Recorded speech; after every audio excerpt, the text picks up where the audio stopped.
తాకట్టులో ఉన్న బంగారానికి తక్షణ విముక్తి. ఈ రోజు మార్కెట్ రేట్ క్యాష్ మీ చేతిలో. శివ గోల్డ్ కంపెనీ, మీ నమ్మకానికి మా హామీ.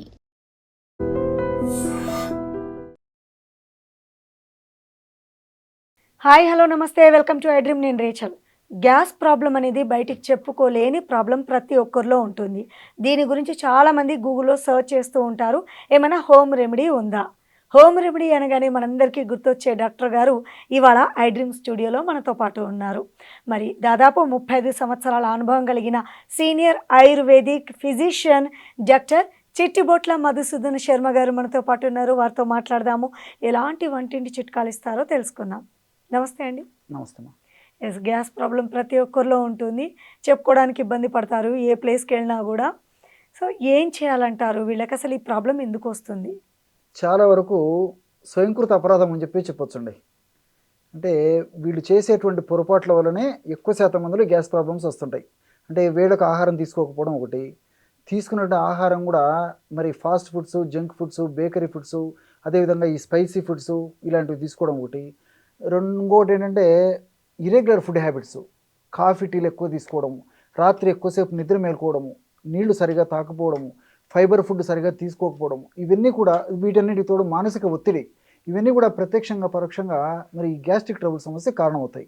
అసలు గ్యాస్ట్రిక్ ట్రబుల్ సమస్య అనేది స్థూలంగా చెప్పేటువంటి పదం అండి. ఈ గ్యాస్ట్రిక్ ట్రబుల్ సమస్య అనేసరికి మరి ఒక్కొక్కరిలో ఒక్కొక్క రకమైన లక్షణాలు వస్తుంటాయి. టోటల్గా మరి ఎక్కువ లక్షణాలు వచ్చేటువంటి పరిస్థితి ఇలాంటి వాళ్ళు ఎలా ఉంటుందంటే, త్రేన్పులు వస్తుంటాయి, గొంతులో మంట ఉంటుంది, నోట్లో నీళ్లు ఊరుతుంటాయి, వాంతి వచ్చినట్టు ఉంటుంది, పైత్య వికారం అని చెప్పేసి కొంతమందికి తల తిరగడము, తల నొప్పి, తల బరువుగా ఉండేటువంటి పరిస్థితి ఏర్పడుతూ ఉంటుంది. అదేవిధంగా ఒక గుండె భాగంలో నొప్పిగా ఉంటుంది, గుండె భాగంలో మంటగా ఉండేటువంటి పరిస్థితి ఏర్పడుతుంది, కడుపు నొప్పిగా ఉంటుంది, కడుపు ఉబ్బరంగా ఉంటుంది, విరేచనం సరిగా కాకుండా ఉండేటువంటి పరిస్థితి ఏర్పడుతుంది. కొంతమందికి 3-4 సార్లు విరేచనాలు అవుతుంటాయి, అసంతృప్తికరమైనటువంటి విరేచనం అయిపోతుంటుంది.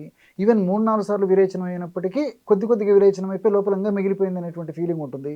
అంతేకాకుండా విరేచనం అయినప్పుడు వాసన ఉండేటువంటి పరిస్థితి ఏర్పడుతుంది.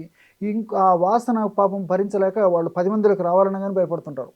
ఒక్కసారి ఏదైనా వీళ్ళ దృష్టికి వచ్చిందంటే వీళ్ళు కూడా స్మెల్ వచ్చేస్తుంది కాబట్టి 10 మందిలోకి వెళ్ళాలన్నా 10 మందితో బాగా మింగిల వాళ్ళని కూడా భయపడేటువంటి పరిస్థితి, సమాజానికి దూరంగా ఉండాలని కూడా ఇటువంటి వాళ్ళు పాపం ఇబ్బంది ఫీల్ అవుతుంటారు. అదేవిధంగా ఈ యొక్క అపానవాతం అనేటువంటి ఈ ఫ్లాటస్ ఏదైతే ఉందో, ఇది శబ్ద రూపంలో వచ్చేటువంటి విపరీతమైన శబ్దం వస్తుంటుంది. అంతే మోషన్లో కూడా చీము, బంక, జిగురు, అదేవిధంగా రక్తం పడడము, ఇలాంటి పరిస్థితులు ఉంటాయి. కడుపు నొప్పి వచ్చి విరేచనం కావడం ఇలా జరుగుతుంటుంది. సో ఇవన్నీ కూడా మరి గ్యాస్ట్రిక్ ట్రబుల్ అని చెప్పి స్థూలంగా చెప్పుకోవడేటువంటి ఈ యొక్క సమస్యలు ఉండేటువంటి లక్షణాలండి. కాబట్టి ఈ లక్షణాలలో కొన్ని లక్షణాలు ఉండవచ్చు, కొన్ని ఉండకపోవచ్చు. అదేవిధంగా అన్ని లక్షణాలు అందరికీ ఉండాలని కూడా లేదు. కాబట్టి ఒక్కొక్కరు ఒక ఇబ్బంది బాధపడుతున్నారు. ఇంకోటి ఏంటంటే మీరు చాలా ఆశ్చర్యపోతారు, ఈ గ్యాస్ట్రిక్ ట్రబుల్ సమస్య ఉన్నటువంటి వాళ్ళలో కొంతమందికి నడుము నొప్పులు, అదేవిధంగా ఈ యొక్క మెడ నొప్పి, భుజం నొప్పి, ఈ విధంగా కాళ్ళ నొప్పులు, పిక్కల నొప్పులు వస్తుంటాయండి. ఎప్పుడైతే ఈ గ్యాస్ట్రిక్ ట్రబుల్ సమస్య తగ్గిపోతుందో న్యాచురల్గా ఆ నొప్పులు తగ్గిపోతాయి. సో గ్యాస్ట్రిక్ ట్రబుల్ సమస్య తగ్గంది, ఆ నొప్పుల మాత్రలు తాత్కాలికంగా తగ్గిపోయినప్పటికీ మళ్ళీ వస్తుంటాయి. ఇక్కడ ఒక మేజర్ డౌట్ ఏంటంటే, మీరు ఇంతకుముందు గ్యాస్ట్రిక్ ప్రాబ్లం గురించి చెప్తూ కొంతమందికి గుండెలో నొప్పి అన్నట్టుగా చెప్పారు కదా. చాలామంది దాన్నే హార్ట్ పెయిన్ అని కూడా అనుకునే ప్రమాదము లేకపోలేదు. ఎలా గుర్తించాలంటారు వచ్చిన నొప్పి గ్యాస్ నొప్పి అనేది గుర్తించడం ఎలా? చాలా మంచి ప్రశ్న అడిగారండి. ఎందుకంటే ఈ మధ్యకాలంలో చిన్న వయస్సులోనే హార్ట్ ప్రాబ్లమ్స్, గుండె జబ్బులు, హార్ట్ అటాక్స్ రావడం ఇదైపోయి సడన్గా కుప్పకూరైపోయేటువంటి పరిస్థితి ముఖ్యంగా ఈ యువకుల్లో ఎక్కువ జరుగుతుందండి. ఇది ప్రతి ఒక్కరు దీని గురించి కూడా కొంచెం తెలుసుకోవాల్సిన అవసరం ఎంతైనా ఉంది. కారణం ఏంటంటే మరి కాంట్రిబ్యూటింగ్ ఫ్యాక్టర్స్ అని కొన్ని ఉంటాయి. అంటే బీపీ, షుగరు, వెయిటు, తర్వాత ఈ స్మోకింగు, ఇలాంటి ఉన్నటువంటి వాళ్ళు కానీ, ఎక్కువ మానసిక ఒత్తిడి ఉన్నటువంటి వాళ్ళు కానీ, ఇలాంటి వాళ్ళల్లో ఈ రిస్క్ అయితే ఎక్కువ శాతం మందిలో ఉండేటువంటి అవకాశం కూడా ఉంటుంది. కాబట్టి ఏదో ఈ భాగంలో నొప్పి వచ్చిందని చెప్పేసి గ్యాస్ట్రిక్ ట్రబుల్ అని చెప్పేసి నిర్లక్ష్యం చేయడం వల్ల మరి బంగారు భవిష్యత్తును కూడా చేజేతులారా నాశనం చేసినటువంటి పరిస్థితి ఏర్పడుతుంది. గ్యాస్ట్రిక్ ట్రబుల్ సమస్యకైనా బేర్ చేసుకోవచ్చు, కానీ ముఖ్యంగా గుండె జబ్బుల విషయంలో ఏమాత్రం నిర్లక్ష్యము, ఏమరపాటు అసలు పనికిరాదండి. అది మరీ ముఖ్యంగా యువకుల్లో వచ్చేటువంటి గుండెపోటు మరీ ప్రమాదకరం అని చెప్పేసి వైద్య ప్రపంచం కూడా నొక్కి ఉక్కాణిస్తుందండి. ఎందుకంటే చిన్న వయసులో గుండెపోటు వస్తే కనీసం ఎక్కువ శాతం మందిలో హాస్పిటల్కి వెళ్ళేదానికి కూడా టైం దొరకక అకాల మృత్యు పాలయ్యేటువంటి అవకాశం కూడా వీళ్ళలో ఎక్కువ ఉంటుందండి, వయసు వచ్చినటువంటి వాళ్ళతో పోల్చుకుంటే. కాబట్టి ఏంటంటే మరి అలాంటి వచ్చినప్పుడు నేను చెప్పినటువంటి పద్ధతిలో ఈ రిస్క్ ఫ్యాక్టర్స్ ఏమైనా ఉన్నాయా చూసుకోవాలి. దీనికి తోడు మరి ఆ పెయిన్ అక్కడే ఉంటుందా, ఎంతసేపు పెయిన్ ఉంటుంది, పెయిన్ ఉన్నప్పుడు ఏమైనా చెమటలు పడుతుంటాయా, లేకపోతే ఏదైనా వాంతి వచ్చినట్టు ఉంటుందా, లేకపోతే ఈ యొక్క పెయిన్ గుండె భాగంలో నొప్పి మొదలై ఎడమ చేతి వైపు విపరీతంగా పాకిపోయేసి చెయ్యి ఎత్తలేనటువంటి పరిస్థితి ఏర్పడిందా, చెయ్యి అంత తిమ్మిరి వచ్చేటువంటి పరిస్థితి ఏర్పడుతుందా, ఇలాంటివి కూడా గుర్తించుకొని ఏమాత్రం ఏదైనా సందేహం వచ్చినా మరి గుండెకు సంబంధించినటువంటి ఆ పరీక్షలు చేయించుకొని ఆ సమస్య ఉన్నట్లయితే దానికి వైద్యం చేయించుకోవడం కూడా చాలా చాలా మంచిదండి. ఎందుకంటే చాలామంది మరి గ్యాస్ట్రిక్ ట్రబుల్ సమస్య అని చెప్పేసి నిర్లక్ష్యం చేసేవాళ్ళు కూడా ఎక్కువ శాతం మంది ఉండేటువంటి అవకాశం ఉంటుంటుంది. కాబట్టి నాకు చిన్న వయస్సే కదా, నేను ఆరోగ్యం బాగుంది కదా, నాకేంటి, కాబట్టి నాకేదో గ్యాస్ట్రిక్ ట్రబుల్ వచ్చి ఉంటుంది అని చెప్పేసి నిర్లక్ష్యం చేసేసి కూడా చేతులారో వారు భవిష్యత్తు బంగారు జీవితాన్ని కూడా నాశనం చేసుకునేటువంటి వాళ్ళు కోకలు ఉన్నారండి.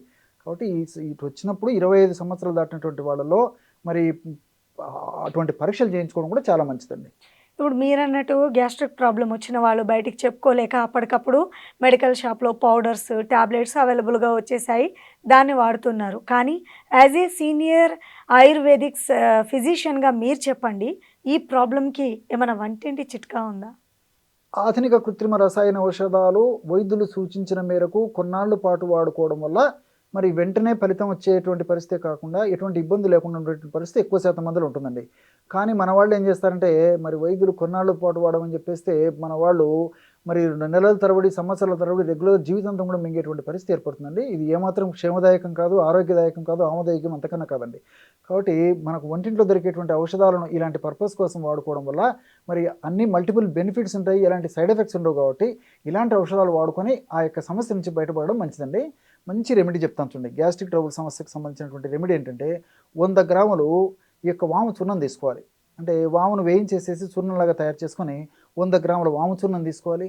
ఆ 100 గ్రాముల వాము చూర్ణంలో 10 గ్రాములు సోంపు గింజల చూర్ణము, 10 గ్రాములు జీలకర్ర చూర్ణము, 10 గ్రాములు సైంధవ లవణం అంటే రాక్ సాల్ట్ అండి.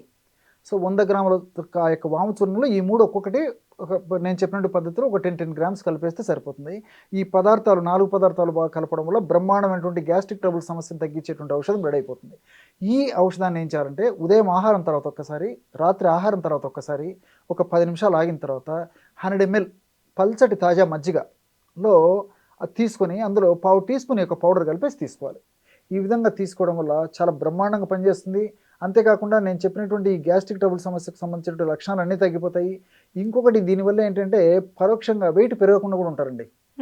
చాలామంది మరి వెయిట్ పెరిగేటువంటి టెండెన్సీ ఉంటుంది. కాబట్టి ఈ యొక్క ఔషధం వాడుకోవడం వల్ల మల్టిపుల్ బెనిఫిట్స్ ఉంటాయి.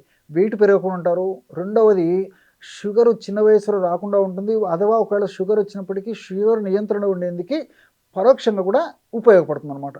సో ఈ విధంగా మల్టిపుల్ బెనిఫిట్స్ ఉంటాయి. కాబట్టి మనం ఔషధం ఒక పర్పస్కి వాడుకున్న మల్టిపుల్ బెనిఫిట్స్ ఉండేటువంటి ఇలాంటి ఔషధాలు వాడుకోవడం మంచిదండి. ఇప్పుడు మీరు అన్నది చెప్తుంది వింటుంటే ఈ ప్రాబ్లం నుంచి మనం బయటపడడంతో పాటు రకరకాల ప్రయోజనాలు ఉన్నాయి, సైడ్ ఎఫెక్ట్స్ లేదు అని అర్థమవుతోంది. ఒకవేళ గ్యాస్ట్రిక్ ప్రాబ్లము రూట్ కాజ్ నుంచి ఈ తైలం మీరు అన్నటువంటి ఏదైతే హోమ్ రెమెడీ ఉందో ఇంకా భవిష్యత్తులో రాకుండా ఉండే అవకాశాలు ఎంతవరకు ఉన్నాయండి? నేను మొదట్లోనే చెప్పినట్టు స్వయంకృత అపరాధాలు కదండి. కాబట్టి అంటే ప్రతిరోజు కనీసం 3 నుంచి 5 లీటర్ల వరకు వాళ్ళ వయస్సును బట్టి, శరీర ప్రకృతిని బట్టి, సీజన్ను బట్టి, వాళ్ళ యొక్క వ్యాధి యొక్క అవస్థను బట్టి, వాళ్ళకు ఉన్నటువంటి ఇతర లక్షణాలను బట్టి వేసేసి నీళ్లు తాగుతుండాలి నెంబర్ 1. సో ఈ విధంగా రెగ్యులర్గా 3 to 5 లీటర్స్ ఉదయం నుంచి సాయంత్రం దాకా నీళ్లు తాగేటువంటి వాళ్ళలో ఎక్కువ శాతం మందిలో గ్యాస్ట్రిక్ ట్రబుల్ సమస్యలు రాకుండా ఉంటాయి. వచ్చినప్పటికీ అంత ఇబ్బంది పెట్టకుండా ఉండేటువంటి పరిస్థితి ఏర్పడి చాలా మైల్డ్గా ఉండేటువంటి పరిస్థితి ఏర్పడుతుంది. ఇంకోటి ఏంటంటే టయానికి ఆహారం తీసుకుంటుండాలి, టయానికి రెస్ట్ తీసుకుంటుండాలి. వీటన్నిటికి తోడు మరొకటి ముఖ్యంగా నేను చెప్పొచ్చేది ఏంటంటే పెందలకడే ఆహారం తీసుకోవాలండి. ఈ సమస్య ఉన్నటువంటి వాళ్ళు రాత్రిపూట ఎంత వీలైతే అంత త్వరగా పెందలకడే ఆహారం తీసుకుని ఆహారం తీసుకున్న తర్వాత 2.5 hours 3 hours తర్వాత విశ్రమించాలి, నిద్రపోవాలి. ఇలాంటి చిన్న చిన్న జాగ్రత్తలు తీసుకున్నట్లయితే మరి భవిష్యత్తులో మళ్ళీ రాకుండా ఉంటుంది. ఇలాంటి లక్షణాలు వచ్చినప్పుడు మరి ఇబ్బంది పెట్టేటప్పుడు ఈ మెడిసిన్ వాడుకోవడం వల్ల గన్ షాట్గా పనిచేస్తుందండి. చాలా బాగా చెప్పారండి. తెలుసుకున్నారు కదా వ్యూవర్స్, ఈ ప్రాబ్లం నుంచి ఎలా బయటపడవచ్చో మీకేమనిపించిందో కింద కామెంట్ రూపంలో తెలియపరచండి. Thank you so much doctor గారు. And for more videos, Please subscribe to iDream. Please subscribe to iDream. Please subscribe iDream. And please subscribe to iDream. For more videos, subscribe to iDream. please like, share and subscribe to the channel. Congratulations, iDream. Subscribe to iDream. Subscribe to iDream. So subscribe to iDream Media. iDream ki iDream team andarki huge congratulations. Please subscribe iDream Media. Please subscribe to iDream. Subscribe iDream. Please subscribe to iDream. I dream అంటే నా కళల ఛానల్ను subscribe చేసుకున్న నోరు తిరుగుతలేదు. మీరైతే గంట గుర్తు కొట్టండి. For more such videos, please subscribe to iDream. Subscribe to iDream. Please subscribe to iDream. Please subscribe iDream Media. Please do subscribe to iDream. Please subscribe to iDream Media. For best entertainment and information, please subscribe iDream. And don't forget to subscribe to iDream.